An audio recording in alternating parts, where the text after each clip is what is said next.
দ্বিপদী বিস্তৃতির আজকের এই ম্যাথটি আমরা করব, যেখানে ওয়াই এর একটা মান এক্স এর মাধ্যমে দেওয়া আছে এবং প্রমাণ করতে বলছে এক্স এর মান ওয়াই তে দিলে এরকম আসবে, ওয়াই তে বের করলে এরকম আসবে।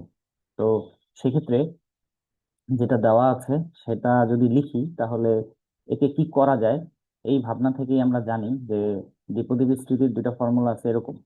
যখন 1 - x⁻⁻1 তখন এভাবে আসে, এবং মনে রাখার জন্য বলেছিলাম দুই জায়গায় মাইনাস থাকে সব পদগুলোতে প্লাস হয়। কিন্তু যদি -2 থাকে পাওয়ার, সেক্ষেত্রে ধারাটা হবে এরকম, মানে চলকের আগে একটা করে কনস্ট্যান্ট আসবে এবং সেটাও ওই ধারাবাহিকভাবেই আসবে।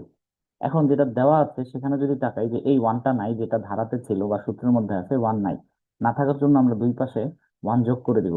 যোগ করলে আমাদের এই সূত্রের মতো মিলবে। সেক্ষেত্রে এইটাকে লেখা যায় 1 - x⁻²। এখন যেহেতু আমাকে এক্স এর মান বের করতে হবে আর এক্স মান এই সমীকরণের এখানেই আছে, তাহলে একে আমি বাম পাশে নিয়ে যাই আর ওয়াইটাকে ডান পাশে নিয়ে আসি। সেক্ষেত্রে নেওয়ার জন্য এই -2 থাকার জন্য এটা 1/, হয়ে গেছে, এবং একে কোনাকুনি এক্সচেঞ্জ করে দিলে এরকম আসবে। তাহলে এক্স বাম পাশে চলে গেল। এখন সমস্যা যেটা, এখানে স্কোয়ার আছে, যেহেতু এক্স এর মান বের করবো স্কোয়ারকে রাখা যাবে না, স্কোয়ারটা এই পাশে এসে হাফ হয়ে যাবে।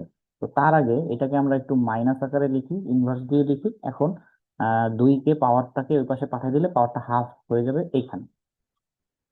এখন আমরা এটাকে দ্বিপদী বিস্তৃতির সাহায্যে বিস্তার করব।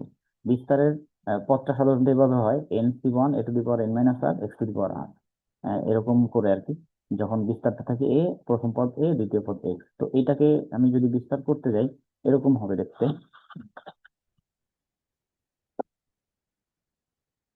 এরকম হবে দেখতে, 1 + NC1 y, তারপর হচ্ছে NC2।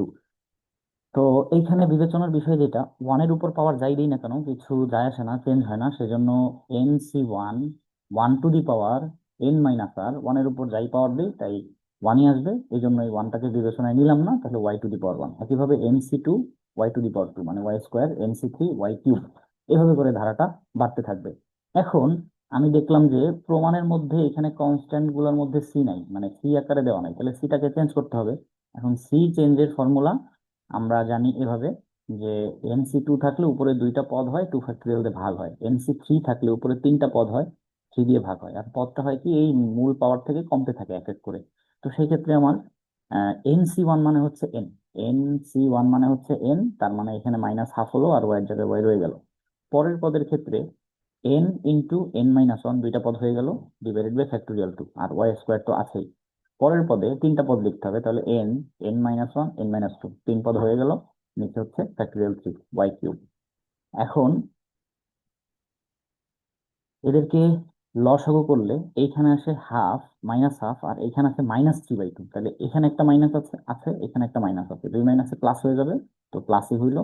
আর হাফ পাশেরটা হচ্ছে 3/2, আর y² মতো থেকে যাবে। আর এইটাতে তিনটা মাইনাস আছে, এখানে একটা, এখানে একটা আর এখানে একটা, তিনটা মাইনাস গুণ করলে আবার মাইনাস হয়, সেক্ষেত্রে এখানে মাইনাস হবে। আর এখানে হাফ, 3/2, এটা লসাগু করলে হয় 5/2, আর /(3) মানে হচ্ছে 6 y³। এখন এই যে কনস্ট্যান্ট গুলো আছে এদেরকে যদি আমি সিম্পলিফাই করি তাহলে এরকম আসবে। এদেরকে গুণ দিয়ে উল্টে দিলে, কাটাকাটি করলে প্রথমটা আসে, এটা আসে 3/8 আর এটা আসে -5/6। এখন দেখতে এর মতো হয়েছে, কিন্তু এই যে ওয়ানটা আছে আর এই যে বাম পাশে ওয়ান আছে, দুই ওয়ান কাটা কাটা গেলে থাকে এরকম, এক্স এর আগে একটা মাইনাস এখনো থেকে যায়। এর পরবর্তী কাজ আমাদের হবে দুই পাশকে মাইনাস দিয়ে গুণ করে দেওয়া। দুই পাশে যখন মাইনাস দিয়ে গুণ করে দিব তখন এক্স প্লাস হয়ে যাবে, আর ডান পাশে সবার সাইন চেঞ্জ হয়ে যাবে। চেঞ্জ হয়ে গেলে প্রমাণ যেটা করতে বলছে এই যে প্রমাণের মতো আর কি মিল হয়। এবং এই ছিল এই ছোট্ট ম্যাথটি। সবাইকে ধন্যবাদ।